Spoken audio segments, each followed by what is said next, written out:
Could you hear the difference between these two ukes? Well, one of them is a $100 budget-friendly uke, and the other is a $1,000 higher-end uke. Today we're going to talk about the differences and give you some examples to help you make a decision on your next uke. Hey, before we get started, make sure you hit that like button, subscribe, and click that alert bell so you know when the next video is coming your way. If you're interested in more learning resources, head over to AllForUke.com, where we have a full searchable library of songs, song sheets, practice tracks, worksheets, and more. All for you, AllForUke.com. Now, before I reveal the answer, a little disclaimer here. Both of these are great sounding ukes. It just kind of depends on where you are in your price point and where you are on your uke journey. So with that being said, if you guessed that this one right here, the Makala Tenor, is the $1,000 uke, you were wrong. This is the $100 budget-friendly uke, and this one over here is the $1,000 more high-end build quality Kala Elite Series uke. So let's talk about the main differences that you're going to find between these two ukes. So one of the main and most important differences between these two ukes is one is made of laminate, which is this $100 budget friendly here, and the other is made of solid wood.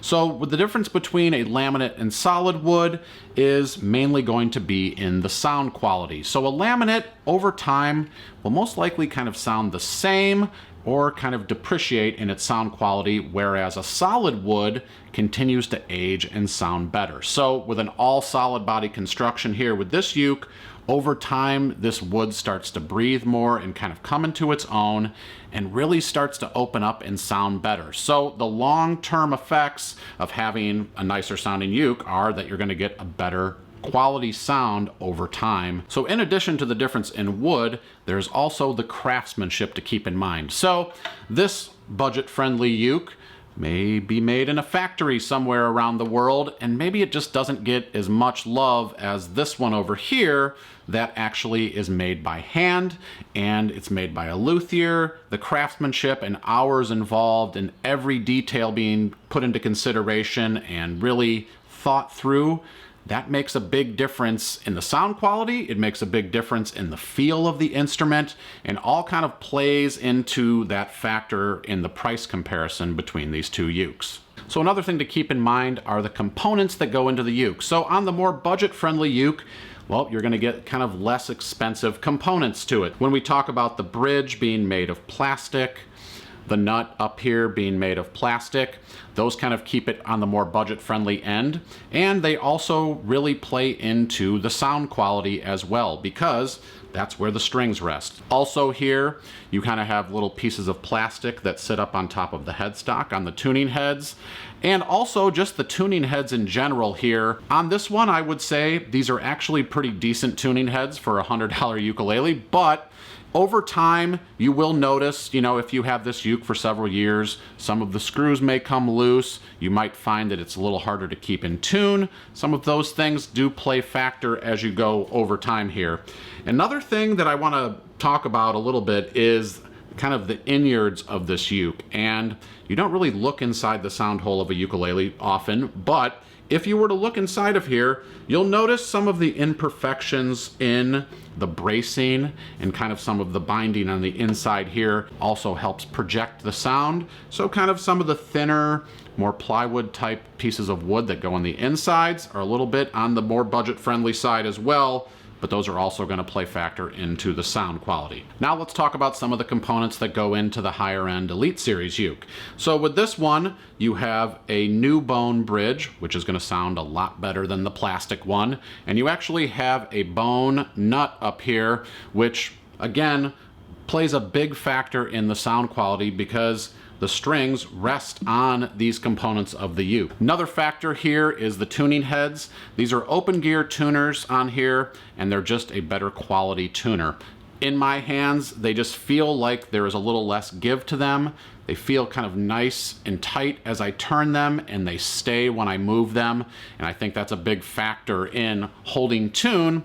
And when an instrument holds tune better, that's less time that you're gonna spend with your tuning component on there or with your tuner on the uke, having to kind of retune your uke all of the time. Those are a couple of the components here on the surface, and then if we take a look under the hood, something to play factor here again is the bracing and some of the binding that goes inside of the instrument. So if you take a look inside of a nicer, higher end instrument, you'll just notice that the wood is a little bit thicker on the inside, and you'll see these little kind of scalloped pieces that go around the body of the instrument. All of those things play factor in the sound projection and kind of the warmth that it's created by the uke. So that's a big factor, something that you might not see if you don't look into the sound hole, but it's something to kind of keep in mind as you're trying to make a decision between, kind of the lower end and higher end uke.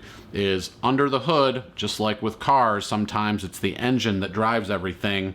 It's the same thing here with the uke. So those are the big factors here, is the component difference between these two ukes. If you're digging the sound of my uke, head over to allforuke.com/shop. You can have a Kala ukulele for yourself. When you buy your Kala ukulele through AllForUke, you're supporting us, and we really appreciate it. Make sure you check it out. Concerts, sopranos, tenors, baritones, a wide selection of accessories, capos, and more.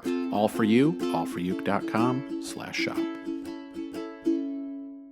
I had the privilege of meeting the luthier that actually made this exact uke, and he took me through the process of putting together and building one of these ukes from scratch. So I know firsthand the process that goes into making one of these ukes, which starts with pieces of wood that are taken from a tree in Hawaii and brought together all to turn out into this uke. And every step along the way is carefully thought out.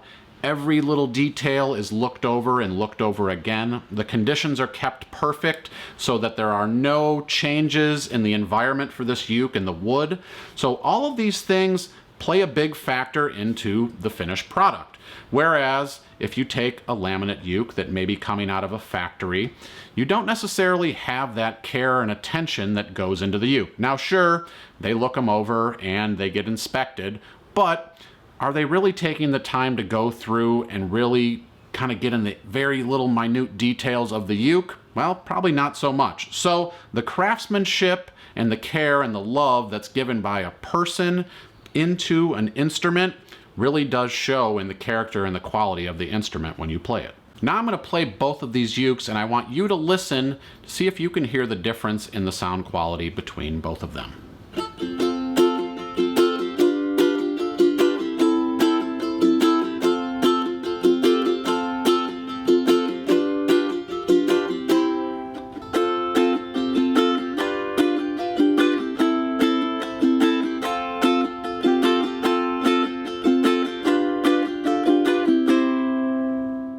So which one sounded better to you? Well, maybe both of them sounded good, but something to keep in mind here is kind of how they feel and also kind of how they resonate. In my opinion, I feel like this one, the Elite series, definitely has a better feel, and I can actually feel the instrument resonating up against my body. And that is because all of those components I talked about in the internal part of the uke and those outside components as well, those actually kind of make this feel better when I play it. Now that's not to say the other one doesn't feel good, but this one just feels a little bit better, and there's a reason why it does. I also want to mention that kind of with something of this level, I feel like you get a little bit more inspired by playing the instrument, and it gives a little bit more back to you. So that also kind of is roped into sound quality. Is it's kind of a gift that keeps on giving, and if you hear something that sounds really good to you, for me, it makes me want to play more because I just want to kind of keep producing those good sounding chords. Whereas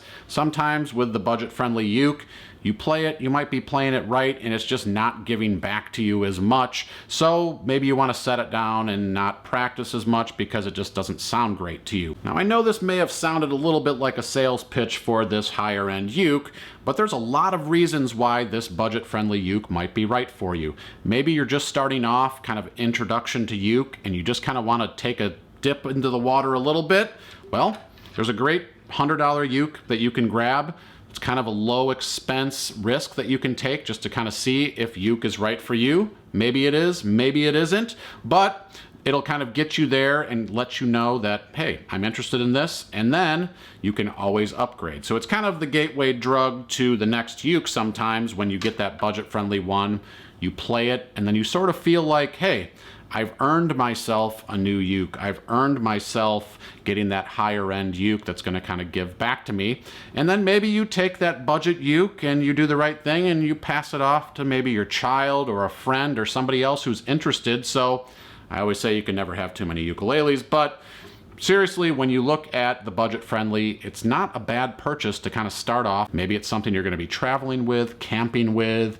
You don't want to take that higher-end uke with you on a plane and kind of risk what could happen to it. You're only out $100 if this uke, by any stretch of the imagination, something happens to it. So, a lot of good reasons to have this uke. A lot of good reasons to have this uke. I'll leave that up to you. I just wanted to kind of compare these and talk a little bit about the differences and some things that you want to keep in mind as you make these decisions with your next uke. So my name's Kevin. I hope you enjoyed this video. I hope you enjoyed the comparison. Please leave your questions and comments below. I'd be happy to hear from you guys and learn more. Tell me which ukes you're playing. What ukes do you have in mind? Think about it, and I'll talk to you soon.